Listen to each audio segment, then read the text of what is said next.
See, if you know me, in the last 6 to 9 months, everything that's come out of my mouth has been, a lot of it, I'll say a lot of it, has been about cycling.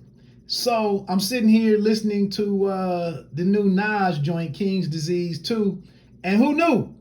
Nasir Jones is he's an indoor cyclist, hitting the Peloton. And that's what we're getting here, man. We'll get into the details more here in the full review at the rest of this video. But man, here's a dude in his mid 40s or whatever, getting ready to hit 50.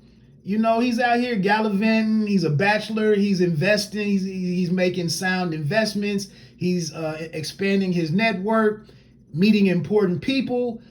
Something that I've failed to do to my last 20 years, people that can change your life and put you in different rooms and have bigger conversations that are more fitting to your stage in life. And I think if you put aside whatever expectations you might have for a Nas project, you're getting a grown man here that's slowly been figuring it out, how to reinvent himself, how to deal with the troubles that he's had, how to emerge as a better man on the other side of conflicts and setbacks. And he's living his life, man. Like he said in the final joint, Nas is good, man. We got to start supporting and lifting up people who are comfortable with themselves, like Miss Hill says on Nobody, instead of focusing on the people who have been struggling. They've been struggling for 15, 20 years on one problem. I just heard Beanie Siegel on Drink Champs talking about how Jay-Z did him wrong, or how he was shocked that, come on, bro, like you got to be responsible for yourself. And that's what I hear Nas on here, man, being independent, doing his thing. So let's get into the rest of the review.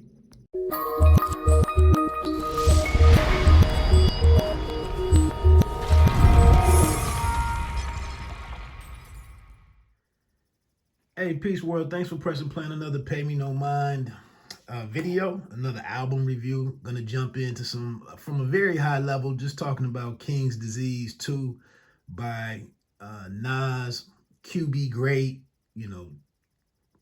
the GOAT for many, a top 5 guy. Wherever you are on the spectrum with your opinion of Nas is here, okay? This album kind of came out of nowhere to a degree. And, in itself, the Grammy-winning King's Disease, last year's King's Disease, was somewhat polarizing. A lot of Nas fans want to, run out there into the public space with where they want Nas to be, where they expect him to be, fit in the box that you buying his entire catalog and being a 27, 28-year fan, you want Nas to be and do what you want. And he's teamed up with, California's Hit Boy. Not my favorite pairing, to be honest, but I've been open-minded to what the two have accomplished. And so getting into this album, on the end of July, this Instagram reveals that King's Disease 2 is in the works. And then a week or so later, in early August, we get a track list. And it's like, oh, this is really happening. Initially I'm sitting here like, well, these are probably based on Nas's work rate and his focus up and down focus at times throughout his career. Maybe these are just some joints that didn't make it on the King's Disease, and it's a ploy. It's a way to maintain some momentum. I don't know. Well, I tell you what, the album is now here. I'm not that mad at it. To keep it a buck, again, some of the, I would love to hear Nas over some different production or some production from others mixed into what he's doing with Hit Boy. But hey, if that's who he's rocking with right now, that's who he's rocking with. I'm gonna keep it a buck. I'm not the biggest fan of the first 4 songs. The Pressure, not too hateful on that one. Death Row East just seems a little, I don't know. It just seems a little late. 40 side, kind of not my favorite, vibe. EPMD 2 featuring Eminem and EPMD. Dope to have EPMD on here. I like how Eric and Parrish passed it back and forth and did their thing, the topics that they wanted to address with this unexpected feature, to get them back in the spotlight, on this, fully taking advantage of being on this platform. Eminem, kind of the same connection, or maybe failed connection, with Eminem on the one joint with Griselda. And at the end of the song, he kind of came in with this much different vibe than Benny and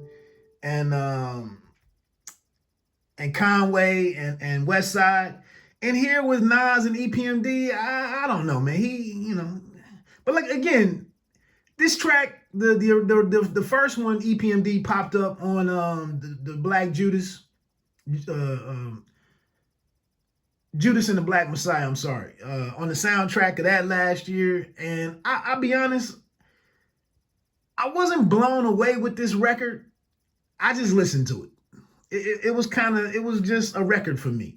But I liked what he was doing and paying homage to EPMD, the bucket hats, the business theme throughout the early, EPMD laid a lot of groundwork that they don't get credited for as a duo.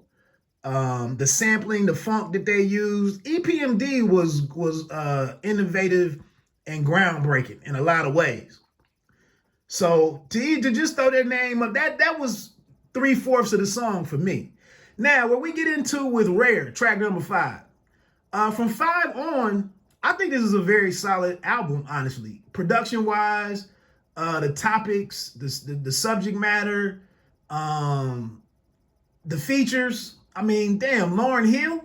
Shout out to Rhapsody. First thing Friday morning, I see Rhapsody's clip of with Lauryn Hill's verse on Nobody. Phenomenal return from and dominant return from Miss Hill. Charlie Wilson, R&B great, soul legend on No Phony Love. Track 10 is dope. Brunch on Sundays featuring, I don't know if this is Blessed or Blacksis or Blexis, whatever this person's name is. That's a solid record for me. Going back though, the only one on here, the only one that kind of messes up this run of 10 straight fire records, in my opinion, 10 dope records, the YKTV. Again, man, just like I said with J. Cole, yes, I would like to see Nas invite some different features on his projects. Here he grabs A Booty with the Hoodie and YG. Not a song I'll probably have in my rotation.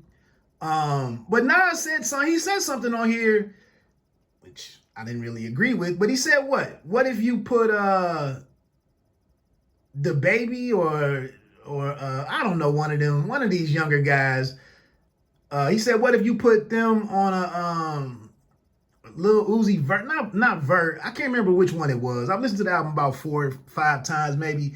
I'm badly missing the dude that I'm looking for, but he said, what if I put him over Primo, over DJ Premier beats? It wouldn't work, bro. Like, this is sometimes when you listen to people talk about their business, their specialty, and I do this with boxers and some other athletes. Like, when they go to talk about their sport or what they do professionally, sometimes they blow you away with what they suggest. But that dude over DJ Premier, it would be a tragedy. Putting Nas over Migos beats, he might be able to figure that out. But he said, he felt like it. He said something I haven't been a big fan of features. He said, but I thought this was the right time to find new leaders.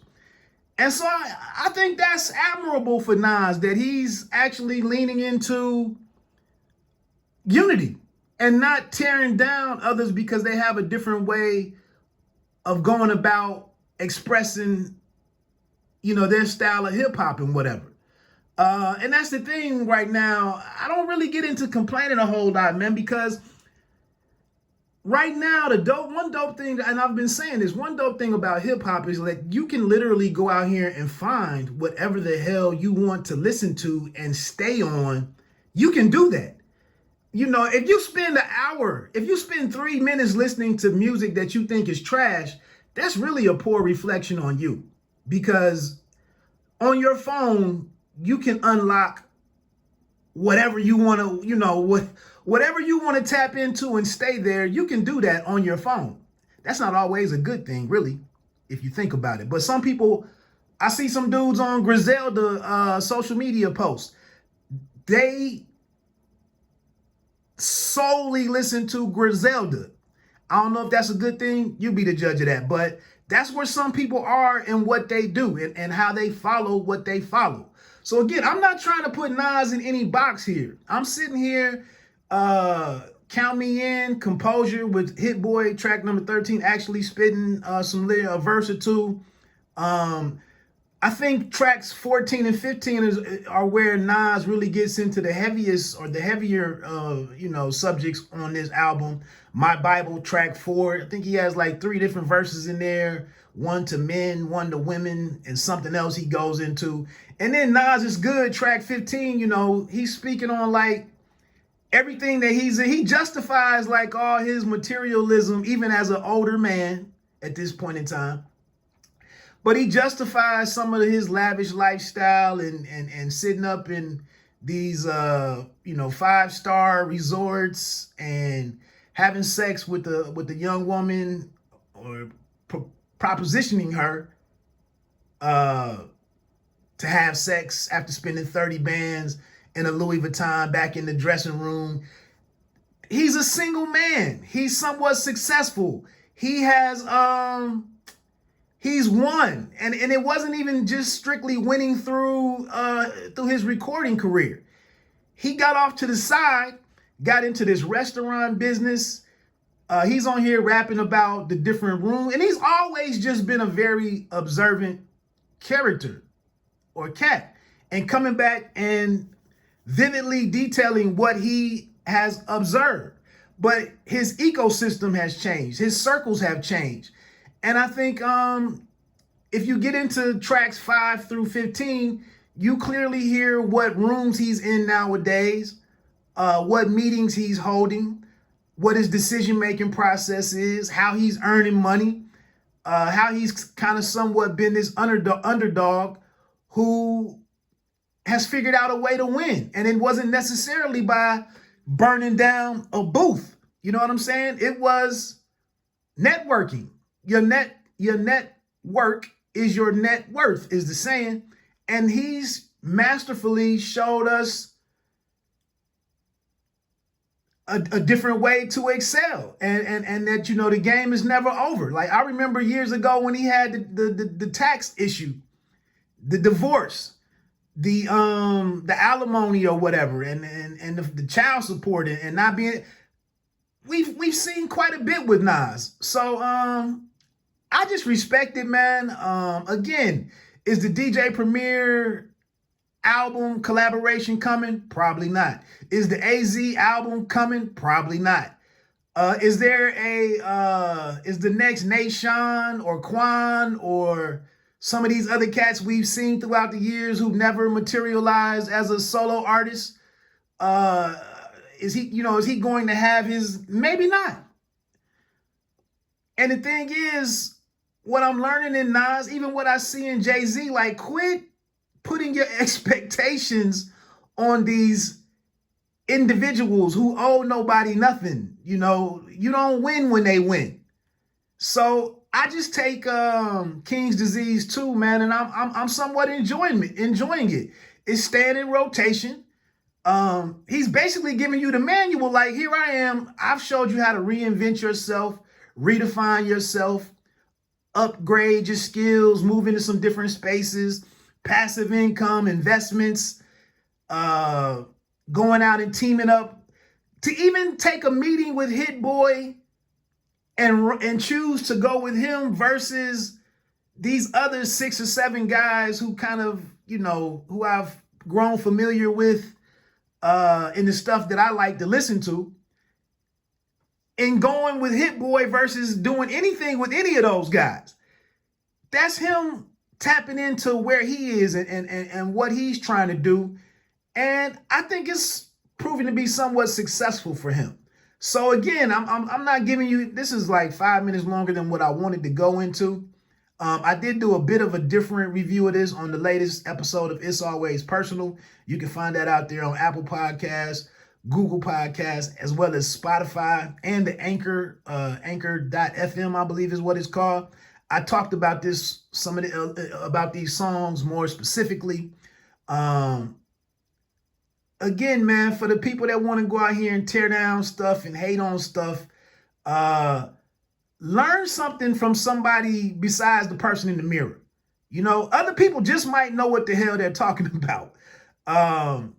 So again, man, I've been listening to Nas going on like nearly 30 years. He's like big brother, older cousin at this point. And I'm not mad at what I'm hearing.